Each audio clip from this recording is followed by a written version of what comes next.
繼續咧，我哋有健康大啦眼科專科醫生葉佩佩醫生咧，就係同我哋即係啲觀眾嘅留言咧回答下。咁就有一位 Foodie Woody 想問下母親有黃斑病變，佢打咗針1年，係唔係一定要一直打落去，定係可以打疏啲？支針成1萬蚊一支，如果要每個月都打嘅話，都幾大負擔。乜嘢針嚟㗎呢支？成1萬蚊嘅。係呢個咧，其實都係首先黃斑病變係一個常見嘅疾病啦，係啦，咁就亦都係3大致盲嘅殺手啦。咁所以咧，其實就都常見嘅。咁其實頭先蛋哥你話黃斑病變要去到打針嗰啲係乜嘢針咧？我哋最常用針藥去醫老年黃斑病變，講緊係濕性嘅老年黃斑病。嗱，黃斑病咧，其實係講緊黃斑區嘅細胞退化，因為年紀所產生。咁其實咧，講緊老人家講緊65歲咧，10個有1個都會有老年黃斑病。咁但係咧，9成都係乾性嘅，得1成咧係濕性。咁呢1成嘅濕性老年黃斑病嘅病人咧就要醫啦，因為咧治療咧係有黃金期。如果我哋唔理佢嘅話咧，濕性嘅病變會令到黃斑區嘅細胞發炎、出血、出水、起啦，永久喪失視力嘅。咁所以咧有一個黃金期嘅治療。咁而家咧最有效去醫治濕性老年黃斑病嘅藥物咧，我哋講緊咧就係叫做玻璃體液或者啲針藥打落個眼球裡面。咁呢啲藥物咧，通常咧我哋講緊咧舊式啲嘅就係嗰啲叫做血管內皮生長因子抑制劑。咁咧就係愛嚟消炎、消腫，希望咧嗰啲壞血管咧能夠修復。咁咧就希望唔好起啦，唔好永久咁樣影響我哋個視力。咁而家新式啲嘅咧，除咗抗血管內皮生長因子之外咧，仲有一啲我哋叫抑壓一啲血管生成素嘅藥物咧，都係有效去醫治濕性老年黃斑病嘅。咁以前咧，除咗打針之外咧，可能有光動力治療啊，或者其他嘅藥物。咁大家最主流嘅就係呢啲嘅玻璃體液或者我哋叫做血管內皮生長因子抑制劑。咁呢啲藥物咧係嘅，係貴嘅。咁咧就算喺政府度打咧，都係一啲自費嘅藥物啦。即係1萬蚊一支啦。但係問題，佢話打咗針1年，即係話1年之內要係個禮拜打，個月打，係幾時打一支㗎？其實醫治濕性老年黃斑病變咧，第一件事我哋要控制嗰啲壞血管嘅活躍性。咁通常咧，我哋嘅治療方案啦，就會有一個起始，講緊咧就係頭3針。每個月1針，咁樣咧打咗呢3針之後咧，首先我哋要睇下個病人對個藥物有冇反應啦，治療效果係咪達到目標啦，會唔會濕性講緊出水出血發炎嘅情況能夠控制得到啦。咁如果係控制得到嘅話咧，咁我哋咧就可以踏入去第2個階段，講緊咧點樣可以令到呢一個濕性老年黃斑病變咧唔好復發。係啦，咁所以咧就退化咗嘅組織就退化咗。其實簡單啲嚟講咧，好難講話會有斷尾嘅。咁所以就係第一樣嘢，我哋控制咗個病。咁所以咧就有個起始嘅階段。咁你話咧呢一個朋友咧，佢就已經打咗1年。咁點解會打咗1年針咧？我相信啦，可能佢本身佢呢個濕性老年黃斑病變咧，係可能比較難搞一啲。講緊咧就可能打完頭3針之後咧，個情況可能好啲，但係未收晒水啦。又或者收晒水，但係佢又容易復發啦。咁所以咧就有呢一個方案咧，就係可能佢每2個月要繼續打住啦。咁或者每1個月都要打住，即係可能有一啲咁嘅情況。咁但係咧，如果理想啲嘅病人咧，修復到嗰個活躍性之後咧，其實就可以踏入去頭先我哋講控制階段嘅時候，即係減低復發咧，就其實未必需要打到咁密嘅。咁如果係一啲比較理想嘅情況咧，最好咧可能去到12至到16個禮拜先1針都有嘅。咁所以咧就睇下究竟佢個反應係點啦。如果佢本身個濕性老年黃斑病變打完3針之後未能夠好好控制，可能6個禮拜、8個禮拜就可能要再加針。但係如果佢已經係一個好嘅情況，收晒水，冇再出血出水，咁我哋就希望佢唔好咁容易復發，咁就可能3個月或者4個月先打針。咁呢個咧我哋叫做積極個人化治療，就係根據病人嗰個對針藥嗰個反應，去調校打針嘅時間同埋次數。咁所以咧就可唔可以打疏啲咧？其實咧就好視乎啦，佢個情況係咪？係啊，即係唔係大家去決定，醫生都冇得決定，醫生都要睇你你媽媽嗰個情況係點樣樣啊？如果好消息唔使打添啊，係嘛？嗱咁樣嘅，嗱應該咁講啦。等佢開心下啫。OK，應該咁講啦。首先如果達到好似頭先蛋哥咁好咗，係咪可以唔使打咧？其實都有一個治療方案叫做 PRN 嘅，即係咩意思咧？有需要打返。咁有需要打返呢一個嘅治療方法咧，係點樣樣咧？就係好咗，冇再滲水滲血。咁但係咧，佢可能需要每1個月返去眼科醫生度check 返個光纖斷層掃描。睇住個黃斑區會唔會有少少水滲翻啊？有少少血滲翻，有需要就要打翻。咁所以，但係一打翻咧，病人就要知道又要打3個月個 loading dose 係啦。咁就又通常呢一個就係頭先蛋哥講啊。如果會唔會真係冇嘢嘅時候有事先再打咧？咁呢個就係 PRN 嘅一個治療方法。另外咧就係頭先我講啦，根據病人嗰個情況，可能慢慢打疏啲。不過有啲好消息可以話俾觀眾聽嘅，就係其實咧而家有啲醫學進步啦，其實越嚟越多一啲藥物咧已經喺面世緊㗎啦，面世咗㗎啦，其實咁就可以咧個粒子啦，可以喺個眼球度咧可以耐啲啦，咁就令到咧或者個份量喺個眼球度耐啲咧，其實係可以真係慢慢個針藥嘅次數係唔使打得咁密嘅。抗血管生成素咁啊雙抗治療嗰啲咧，都係一啲嘅新嘅方向，去將病人需要打針嘅數目同埋個密度去減低嘅。咁就要俾心機係啦。但係呢個所謂打得密或者打得疏咧，就唔係病人或者病人家屬，甚至唔係醫生係嘛？即係可以話打疏啲啦咁，而係即係睇每一個病人佢打咗針之後佢一路嘅進度嘅情況而定嘅。咁所以唯有就係乖乖地即係乖乖地冇辦法啦。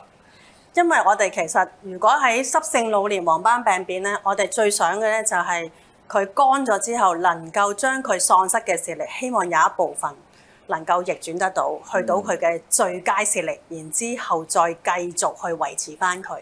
咁所以咧就要俾心機，係啊，因為濕性老年黃斑病變係一個重要嘅疾病嚟嘅。係。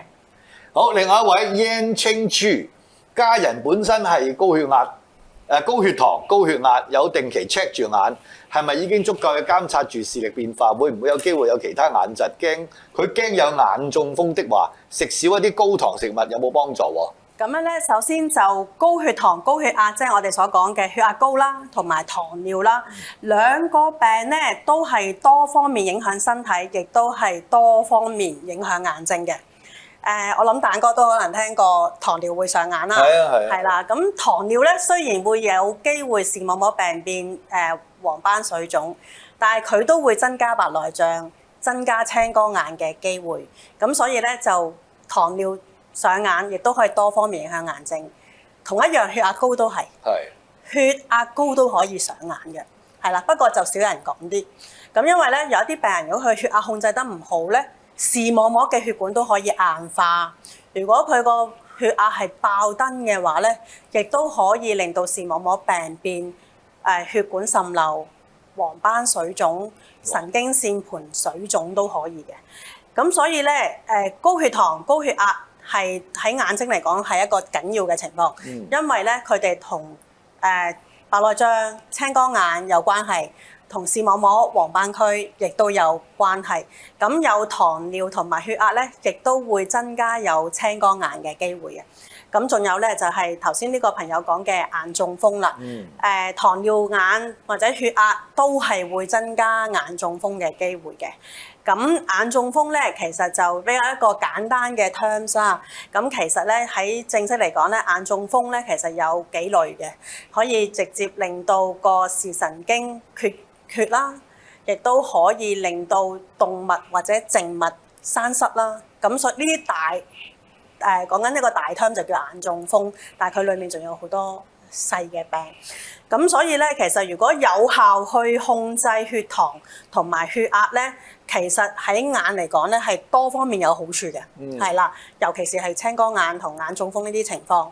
咁如果你話控制糖分啦，減少一啲高糖嘅食物，即係控制好個血糖咧，當然對眼睛有幫助啦。咁你話係定期 check 住眼夠唔夠咧？嗱，其實咧有定期 check 住眼咧，其實已經好叻㗎啦。我哋講緊咧50歲以上嘅病人咧，我哋都會建議佢哋應該每一年進行一個全面嘅眼科或者眼睛檢查，包括係咩咧？除咗視力之外咧，我哋仲有眼壓啦、度數啦、視網膜嘅有冇病變啦、黃斑區嘅功能啦，甚至乎如果我哋懷疑一啲病人佢係容易有青光眼咧，係需要做視野圖啊等等去監察呢一類嘅。咁所以咧，病人都要知道睇得清楚唔代表冇眼疾，因為咧視力咧唔係淨係純粹睇得幾清楚嘅，仲有好多譬如講緊視野啦、佢個精細度啦、有冇扭曲啊等等咧，呢啲咧都係眼睛嘅功能嚟嘅，係啦。唔該，好清楚。Water Kit 都0703啊 ，Water Kit 0703，醫生有講到白內障有可能會青光眼，佢3年前咗已做白內障手術，咁使唔使繼續量住眼壓？點先知道自己有冇係咪青光眼？嗱，其實咧，我哋平時講緊咧，白內障同青光眼咧，其實係一個分別嘅病嚟嘅。係。咁佢哋有冇關聯咧？有嘅。咁樣咧，白內障咧，其實係可以同青光眼有關係，有一部分嘅白內障甚至乎可以令到青光眼。咁係咩意思咧？就係平時我哋有白內障，講緊呢一個地方呢個晶體變得白，咁樣咧就叫白內障。咁但係喺呢一個位置咧，咁其實咧我哋眼睛咧有分前房同後房。咁白內障如果越嚟越熟嘅時候咧，佢就有機會咧向前頂住咯喎。就呢個就白內障係啊，咁佢就會令到咧我哋個前房咧呢個空間應該咁講，呢個空間就變得窄咗。咁樣咧就令到個前房咧有一個偏窄嘅情況。咁有咩關係咧？同青光眼個關係咧就係佢有機會太犀利嘅白內障咧，佢好似厚咗咁，拱前咗咧就會容易咧有一個叫做閉角性嘅青光眼發生嘅。咁所以咧點解有啲太犀利嘅白內障病人咧去做一個白內障手術咧，係可以咧舒緩一個急性眼壓高嘅情況，因為咧佢個前房確窄得太緊要。又或者咧，舒緩一個慢性嘅閉角性青光眼有關係，因為咧冇咗呢樣嘢，冇嘢再頂住啲去水位咧，其實咧係幫助到去控制青光眼嗰個情況。咁所以咧呢個有關係。咁另外一類咧就係有啲白內障太熟嘅時候咧，佢就會可能滲漏咗一啲白內障嘅物質。呢啲物質咧亦都會令到個眼睛發炎，有繼發性開角性嘅青光眼。咁所以咧白內障佢本身太大嚿，又會容易增加前房嘅問題。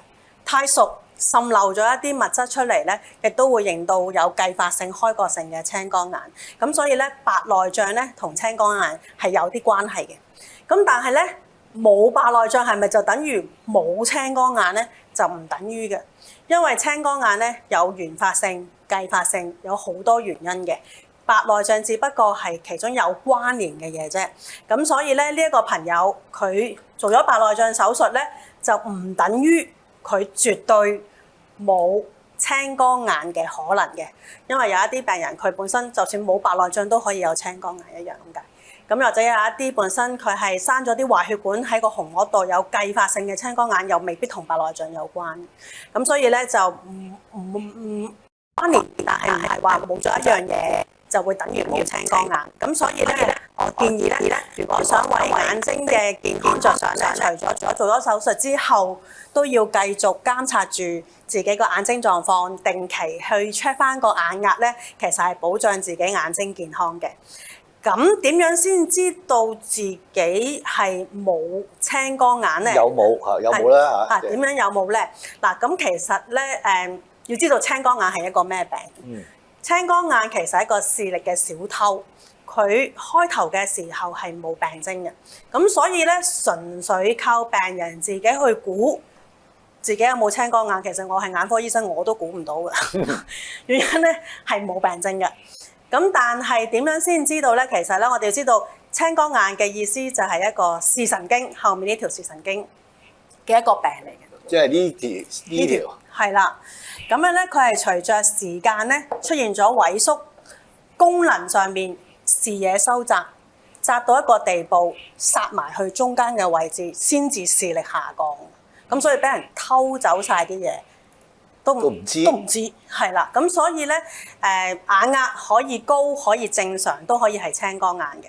咁所以咧就點樣先知道自己有冇青光眼？當然呢個係啦，就係要去揾自己唔知㗎。最好咧，仲要定期去 check。咩意思咧？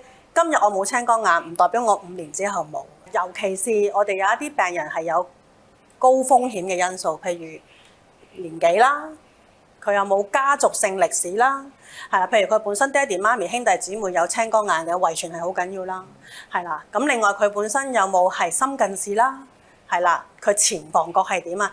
等等等等，會唔會有頭先我哋講嘅糖尿啊、血壓啊、睡眠窒息啊等等等等，呢啲都同青光眼有關嘅。咁所以咧，如果最重要嘅嘢咧，就係定期 check 眼，係啦。青光眼係視力嘅小偷，就唔好諗住做完白內障之後就會冇呢個病發生。